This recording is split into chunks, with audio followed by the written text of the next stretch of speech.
Commander Zixthala had seen warfare across 17 different star systems. The Kethmori species had been observing galactic conflicts for over 3 millennia, documenting battle strategies and combat effectiveness across hundreds of civilized worlds. They considered themselves the ultimate military analysts, their crystalline minds capable of processing tactical data faster than any organic brain. Nothing in the cosmos could surprise them anymore, until they encountered Earth. The observation vessel, Silent Watcher, hung in the dark space beyond the outer rim of the Sol system, its cloaking fields making it invisible to the primitive detection systems of the third planet. The crew had been monitoring this backwater world for 6 standard cycles, initially drawn by the unusual electromagnetic signatures emanating from what the locals called Earth. "Commander," chirped Science Officer Velnara through the ship's neural link, "the humans are engaging in another territorial conflict. Sector designation. Afghanistan, I believe they call it." Zixthala's 4 eyes rotated independently as she accessed the data stream. The Kethmori had been puzzled by these creatures since first contact protocols began. Humans were physically unremarkable, soft-skinned, slow-moving, lacking natural armor or weapons. Their technology was laughably primitive compared to even the most basic galactic civilizations. Yet something about them had triggered the Council of Observers' interest. "Display the engagement zone," Zixthala commanded. The holographic projector materialized a 3-dimensional map of the mountainous region. Red dots indicated human military units, while blue represented what the humans called insurgents, or terrorists. The tactical display showed a small outpost surrounded by hostile forces. "Initial assessment suggests the humans are heavily outnumbered," reported tactical analyst Morden. 17 humans against approximately 200 hostiles. Standard galactic military doctrine would recommend immediate evacuation. Zixthala studied the data. "What are the humans doing?" "They appear to be staying," Velnara said with confusion bleeding through the neural link. "No evacuation protocols initiated, no surrender broadcast detected." The commander focused her attention on the real-time feed. The human outpost was little more than sandbags and crude barriers, primitive even by pre-spaceflight standards. The humans inside moved with purpose, their organic faces showing what the Kethmori database identified as determination. "Begin detailed behavioral recording," Zixthala ordered. "Something is not standard here." What followed challenged everything the Kethmori understood about rational military behavior. The first wave of attackers approached under cover of darkness. The humans waited silently, their primitive optical equipment barely adequate for night operations. Any civilized species would have used this disadvantage as justification for retreat. Instead, the humans did something unexpected. They let the enemy get close, dangerously close. "Why are they not engaging?" Morden asked. "The attackers are well within weapons range." Then it happened. The humans opened fire simultaneously, their chemical projectile weapons creating a devastating crossfire that eliminated the first wave almost instantly. The precision was remarkable, each human targeting multiple enemies with deadly accuracy. "Fascinating," Zixthala murmured. "They used their defensive position to create a killing field. They sacrificed the advantage of range for maximum lethality." But the analysis was just beginning. The second wave approached differently, spreading out and using cover. Standard tactics that should have overwhelmed 17 defenders. The humans adapted instantly. Some provided covering fire while others moved to new positions, appearing to communicate through subtle gestures rather than their primitive radio equipment.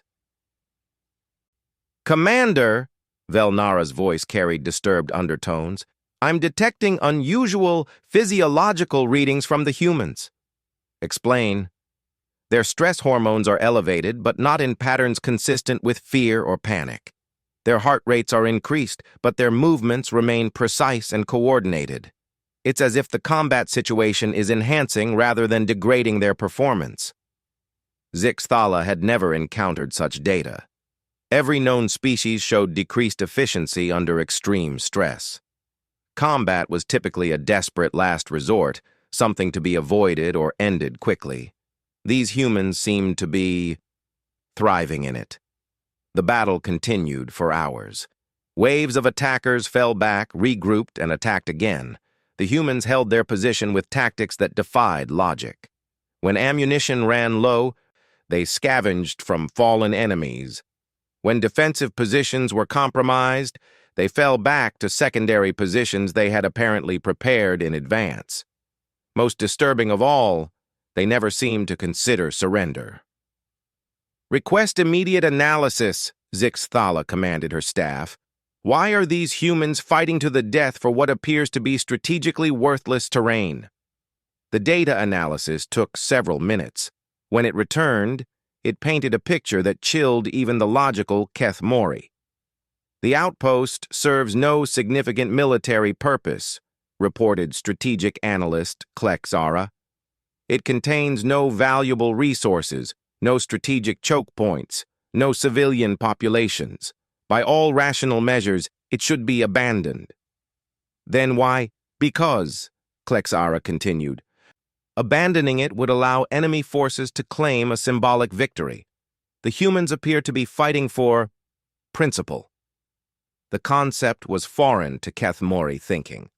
Territory was valuable for resources, strategic position, or population centers. Fighting for abstract concepts seemed wasteful, illogical. As dawn approached, only 8 humans remained alive in the outpost. They had expended most of their ammunition and suffered multiple casualties. Any rational species would surrender, negotiate, or attempt escape. Instead, they prepared for a final stand. "I don't understand their behavior," Velnara admitted. "Their situation is hopeless. Death is certain. Yet their stress hormones show acceptance, resolve." The final assault came with overwhelming force. The remaining humans fought until their weapons ceased firing, then continued with crude hand-to-hand combat tools. Even when mortally wounded, they continued fighting until the moment of death. When it was over, the attackers had claimed the outpost, but at a cost of nearly 150 casualties. 17 humans had inflicted nearly 10-to-1 losses against a numerically superior enemy using superior tactics and local knowledge. The battle aftermath provided even more disturbing insights. Intercepted communications revealed that the human command structure had known the outpost was indefensible. They had expected total casualties. The 17 humans had volunteered, knowing they would die. "This makes no sense," Morden stated flatly. "They threw away lives for no strategic gain." But Zixthala was beginning to understand something far more troubling. The battle hadn't been about the outpost at all. It had been about sending a message. The massive casualties inflicted had forced the enemy to reconsider future attacks. Other human positions would now seem more dangerous, more costly to assault. 17 humans had died to make their enemies fear attacking 18 different locations. "Begin deep psychological profiling," Zixthala ordered. "I want to understand these creatures." Over the following cycles, the Silent Watcher monitored dozens of human conflicts. The pattern repeated consistently. Humans would fight far longer than any rational species, often achieving impossible victories through sheer refusal to surrender. When defeat was inevitable, they would ensure maximum cost to their enemies. More disturbing still were the historical records they accessed. Humans had been fighting like this for millennia. Their entire civilization seemed built on the principle that some things were worth dying for, even when survival was impossible. "Commander," Velnara reported one day, "I've completed analysis of human military doctrine across their recorded history. The findings are unsettling." "Report." "They have a term, Pyrrhic victory. It refers to winning at such a cost that the victory is meaningless. Most species would consider this a failure of leadership. Humans actively plan for it. They have entire strategic doctrines based on making their enemy's victories so costly that the enemy abandons further attacks. Zixthala felt something she had never experienced before: unease.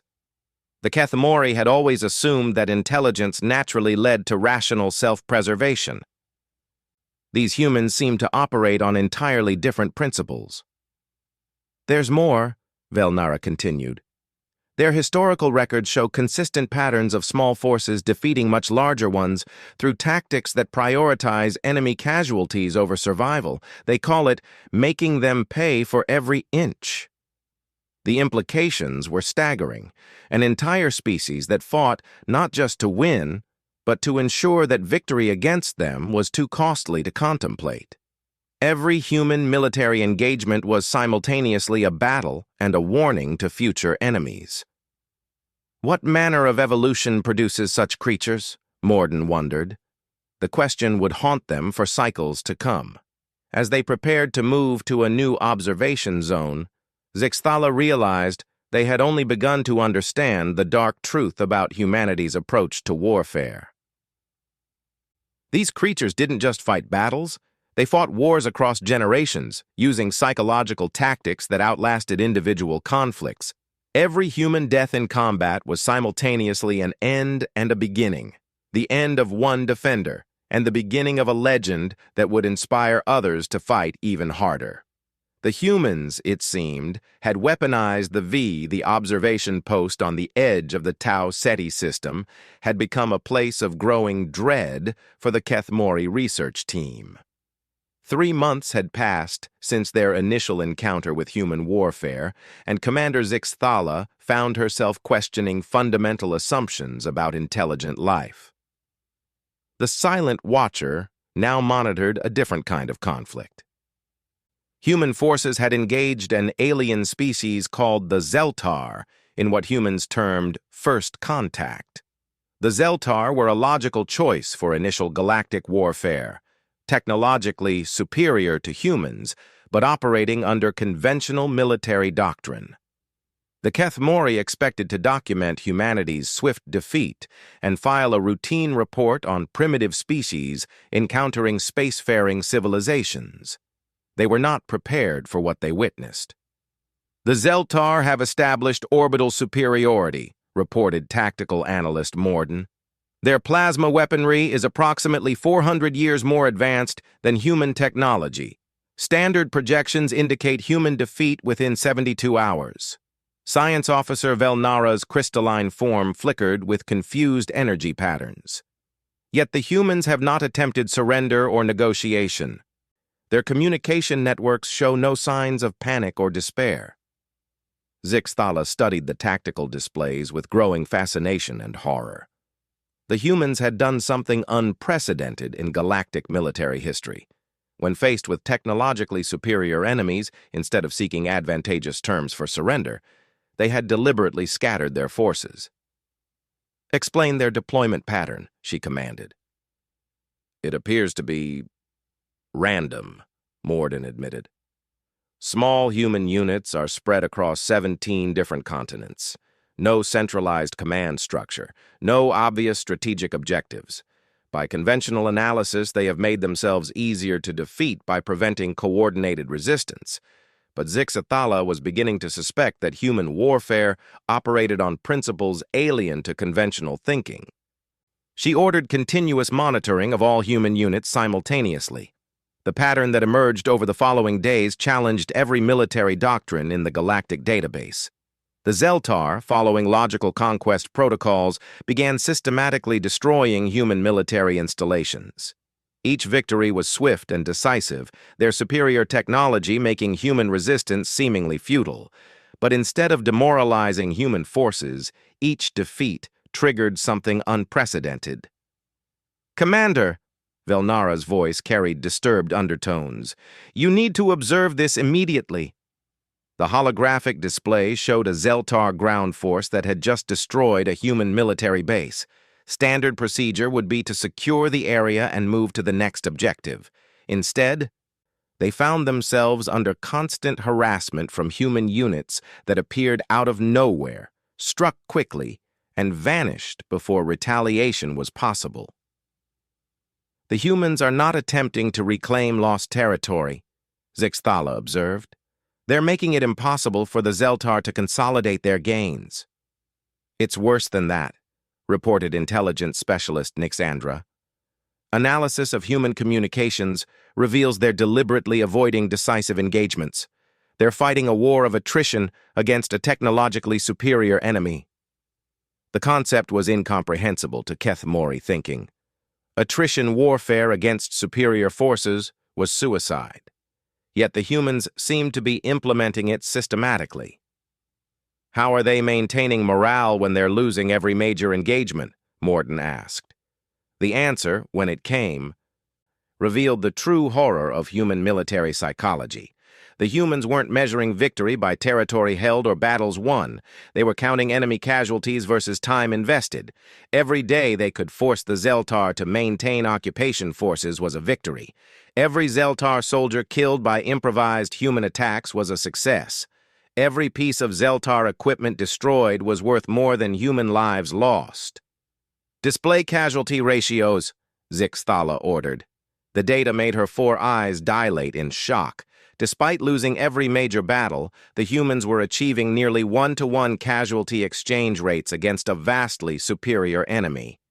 In conventional warfare, technological advantage should have created 10-to-1 or 20-to-1 ratios in favor of the Zeltar. How is this possible? She whispered. Velnara's analysis provided disturbing answers. The humans have adapted their tactics to neutralize Zeltar technological advantages. They engage only at close range where Zeltar plasma weapons cannot be used without risking collateral damage to Zeltar forces. They fight primarily in civilian areas where orbital bombardment would violate Zeltar ethical codes. They've weaponized the enemy's own moral constraints. But the true revelation came when the Keth Mori began monitoring human internal communications more closely. What they discovered defied every assumption about rational behavior. The humans were not just accepting casualties, they were planning for them. Military units had contingency plans that assumed 90% casualty rates. Soldiers recorded farewell messages to be delivered after their deaths. Medical facilities were designed around the assumption that wounded would not evacuate but continue fighting until death. This is impossible, Morden stated flatly. No species can maintain military effectiveness while expecting total casualties. Yet the humans were doing exactly that. More disturbing still, their effectiveness seemed to increase as casualties mounted. Surviving units fought harder, not from desperation, but from what human communications termed honoring the fallen. The Zeltar, meanwhile, were becoming demoralized despite their tactical victories. Occupation duty that should have been routine had become a nightmare of constant alerts, casualties from hidden explosives, and attacks by humans who appeared to have no regard for their own survival. Analyze Zeltar communication patterns, Zixthala ordered. The results painted a picture that would have been comedic if it weren't so terrifying. The technologically superior Zeltar were beginning to fear their primitive enemies, not because humans could defeat them in direct combat, but because humans seemed incapable of accepting defeat. Zeltar commanders were requesting reinforcements not to achieve victory, but to maintain sanity among troops who never knew when the next suicidal human attack would come. Zeltar soldiers were developing psychological disorders from fighting enemies who seemed to welcome death if it meant killing one more invader. The humans have turned their own mortality into a weapon, Velnara observed with something approaching awe and terror. Every human death makes the survivors more dangerous, not less. The tactical implications were staggering. Human military doctrine wasn't designed to win wars in the traditional sense. It was designed to make the cost of victory so psychologically devastating that enemies would choose not to fight future wars against humanity. Days passed, and the pattern intensified. Zeltar forces controlled all strategic positions on Earth, but found themselves trapped in an endless cycle of small unit actions against enemies who fought like cornered predators. Every building cleared had to be cleared again days later. Every road secured became dangerous again as soon as patrols moved on. The humans had turned their entire planet into a weapon designed to destroy enemy morale. "I'm detecting unusual Zeltar communication patterns," Nixandra reported. "They appear to be reconsidering their invasion." "Impossible. They have achieved total strategic victory." "Tactical victory, Commander. But they're discovering that defeating humans and controlling human territory are entirely different challenges." The intercepted Zeltar communications revealed military commanders requesting permission to use orbital bombardment to sterilize human population centers. When their high command refused on ethical grounds, field commanders began reporting that the invasion had become unsustainable. Fighting humans wasn't just costly in terms of casualties. It was psychologically damaging to civilized soldiers who had never encountered enemies who seemed to prefer death to surrender. "The Zeltar are beginning to withdraw selected forces," Morden reported in disbelief. "They're abandoning territory they conquered at great cost because they cannot maintain control without constant combat." Zixthala realized they were witnessing something unprecedented in galactic military history. A primitive species was defeating a technologically superior enemy not through superior strategy or weapons, but by being psychologically impossible to defeat. The humans had weaponized hopelessness itself. "Commander," Velnara's voice carried new urgency, "we're receiving communications from other Kethmori observation posts throughout this sector." "Report?" "Multiple species are requesting information about human military capabilities. Word of this conflict is spreading. Several civilizations are concerned." The implications hit Zixthala like a kinetic weapon. News of humanity's approach to warfare was spreading through galactic civilization. Species that had never heard of Earth were suddenly very interested in understanding how 17 humans could hold an outpost against 200 attackers, or how an entire planet could make victory Pyrrhic even when completely conquered. What manner of civilization produces such warriors? She wondered aloud. The answer was beginning to emerge from their cultural analysis. Humans didn't separate civilian and military thinking. Every human seemed capable of the same suicidal determination they had observed in trained soldiers. Their entire species was psychologically prepared for warfare that other civilizations could only endure for short periods. "There's something else," Velnara continued. "I've been analyzing human entertainment media, their historical records, their cultural mythology. Commander, they glorify this behavior. Stories of impossible last stands, heroic sacrifices, and Pyrrhic victories are central to their cultural identity." The revelation was terrifying. This wasn't aberrant behavior by extremist military units. This was normal for humans. They raised their children on stories of heroes who died fighting impossible odds. They celebrated defeats that cost enemies dearly more than victories that came cheaply. "We need to understand why," Zixthala decided. "Begin deep analysis of human evolutionary history. Something created these creatures and we need to know what." As the Zeltar withdrawal began in earnest, abandoning a planet they had conquered but could not hold, the Kethmori prepared for the most disturbing phase of their research yet. Understanding not just how humans fought, but why an entire species had evolved to find meaning in hopeless resistance. The answers they would find would challenge everything the galaxy thought it knew about the nature of intelligent life. Airy concept of martyrdom. 6 months of research had transformed the crew of the Silent Watcher from confident military analysts into deeply disturbed observers of something that challenged their understanding of natural law itself. Commander Zixathala stood before the massive holographic display showing Earth's evolutionary timeline, her 4 eyes processing data that painted a picture so horrifying she almost wished they had never discovered this species. "Begin final report summary," she commanded, though part of her dreaded what they had learned. Science Officer Velnara's crystalline form pulsed with unstable energy patterns as she accessed the compiled data. "Commander, our analysis of human evolutionary history has revealed why they fight the way they do. The answer is unprecedented in galactic biological records." The holographic display shifted to show Earth's surface as it existed millions of years ago. What the Kethmori saw challenged every assumption about how intelligence developed in the cosmos. Most sapient species evolved on worlds with abundant resources and minimal predation pressure, Velnara began. Intelligence developed as a tool for resource management, social cooperation, and environmental adaptation. Warfare, when it occurred, was typically brief and decisive. Earth was different, strategic analyst Klexera added, her voice carrying undertones of disbelief. Humanity evolved in an environment where literally everything was trying to kill them. The evolutionary timeline revealed a planet that should have been incapable of producing intelligence.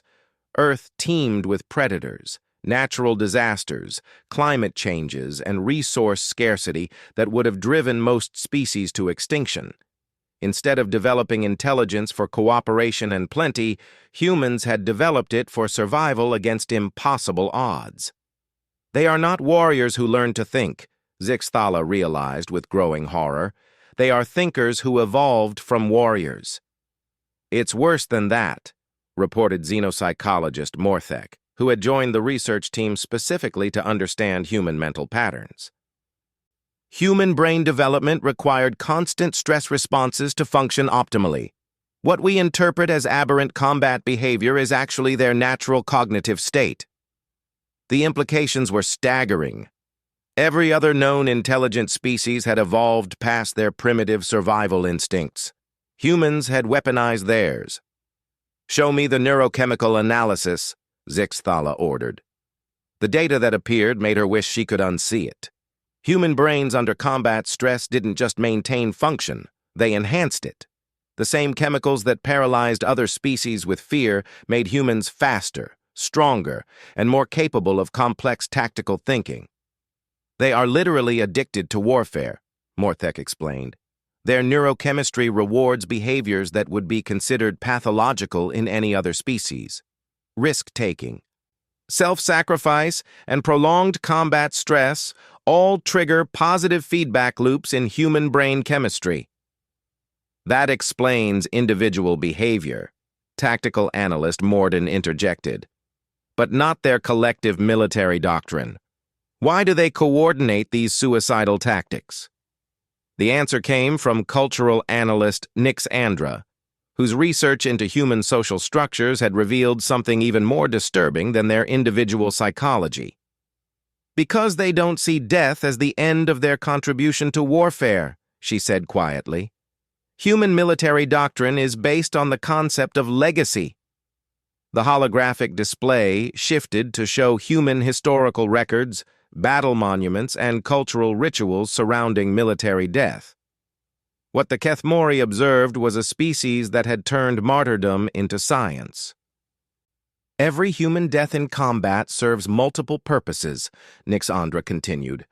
"Immediate tactical value through inflicting casualties, medium-term strategic value through psychological impact on enemies, long-term cultural value through inspiring future generations to fight harder." "They fight wars across centuries," Zixathala whispered, finally understanding the true scope of human military thinking. Human warfare wasn't contained to individual conflicts.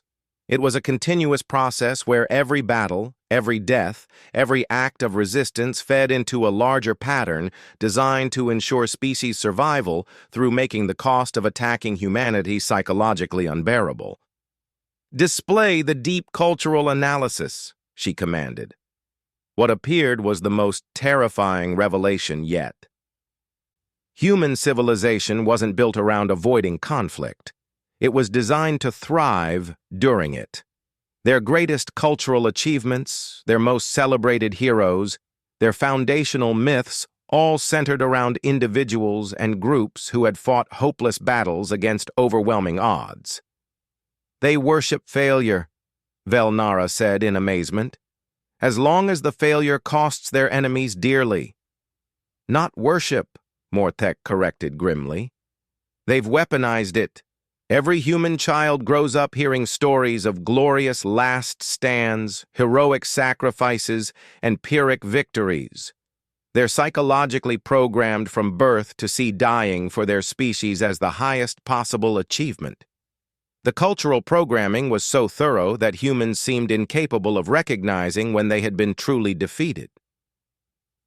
Every loss became a lesson for future victories. Every death became inspiration for future fighters. Every defeat became a recruiting tool for the next war.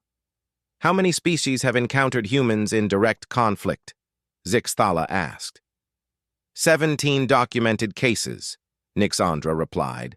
"The results are consistent."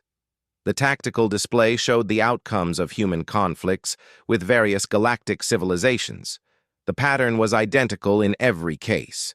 Human forces lost every major engagement while inflicting casualty ratios that made victory meaningless for their enemies. More disturbing still, species that had defeated humans once universally avoided future conflicts with them. Word had spread through galactic civilization that fighting humans was possible but too costly to justify, except in the most extreme circumstances.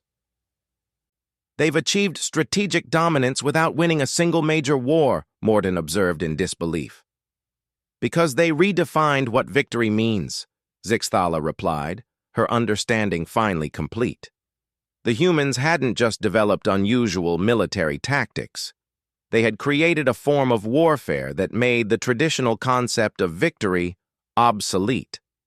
When fighting humans meant accepting massive casualties, regardless of technological superiority, most rational species chose not to fight at all. "There's one more element," Velnara added reluctantly, "the psychological impact on enemy populations." The analysis of post-conflict societies showed that civilizations which had fought humans suffered long-term psychological effects. Soldiers developed disorders from fighting enemies who seemed to welcome death. Civilian populations experienced persistent anxiety about the possibility of future human conflicts. Military leaders struggled with strategic planning against opponents who didn't follow rational decision-making patterns. "Fighting humans doesn't just cost lives and resources," Mortek summarized. "It damages the psychological foundation of civilized society." The full picture was now clear, and it terrified them. Humanity represented something unprecedented in galactic evolution, a sapient species that had developed intelligence not to transcend their violent origins, but to perfect them. "Recommendation?" Zixthala asked her staff. "Immediate classification as a Category Omega civilization," Klexara replied without hesitation. "Not due to technological capability, but due to psychological warfare potential that exceeds anything in our database." "Agreed. But there's something else we need to address." Zixthala activated the communication array connecting them to the Kethemori High Council. The response was immediate, indicating that word of their research had already reached the highest levels of galactic civilization. "Commander Zixthala," came the resonant voice of Prime Counselor Thexmora, "your preliminary reports have caused significant concern among multiple civilizations. The Galactic Defense Council has requested immediate clarification on human threat assessment. Prime Counselor, humans represent a form of warfare that existing galactic military doctrine cannot counter. They have weaponized the concept of unacceptable cost to achieve strategic objectives without technological superiority. Explain the implications for galactic security." Zixthala gathered her courage for what she knew would be the most important communication of her career. Sir, humanity cannot be defeated through conventional military action. They can only be contained through complete avoidance of conflict. Any species that chooses to fight humans will achieve tactical victory at the cost of strategic defeat. The communication channel remained silent for long moments before the Prime Counselor responded. Are you saying that a pre-spaceflight civilization has effectively immunized itself against galactic military conquest? Worse, sir. They've created a form of warfare that damages the psychological stability of any civilization that encounters it. Fighting humans doesn't just cost resources, it threatens the mental health of entire societies. Recommendation for containment protocols? Zixthala looked at her research team, seeing her own conclusions reflected in their analysis. Permanent quarantine zone around the Sol system, no direct contact under any circumstances. Classify human space as a psychological hazard area requiring special authorization for observation missions. Commander, you're suggesting that we treat a primitive species as more dangerous than technologically advanced hostile civilizations. Sir, technologically advanced civilizations can be defeated or negotiated with. Humans have created a form of warfare that makes victory meaningless and defeat traumatic. They are not more powerful than advanced civilizations. They are more dangerous. The distinction was crucial. Power could be countered with greater power, but psychological warfare that turned the very concept of military victory into a trap had no conventional counter. As the communication ended and the silent watcher prepared to establish the first quarantine boundary around human space, Zixthala realized they had witnessed something that would change galactic civilization forever. Humanity had achieved the ultimate military victory not by becoming strong enough to defeat their enemies, but by becoming too psychologically damaging to fight. In the depths of space, other observation vessels were already beginning their withdrawal from the edges of the Sol system, carrying reports that would ensure humanity remained alone among the stars, not from weakness, but from a form of strength too terrifying for civilized species to confront. The humans, still unaware of the galactic civilization watching them, continued their small wars and local conflicts, never realizing that their greatest victory had already been won. They had achieved what no other species in galactic history had managed. They had made themselves militarily untouchable, not through superior technology or numbers, but by being psychologically impossible to defeat. The galaxy had learned to fear not what humans could do, but what fighting them would do to everyone else.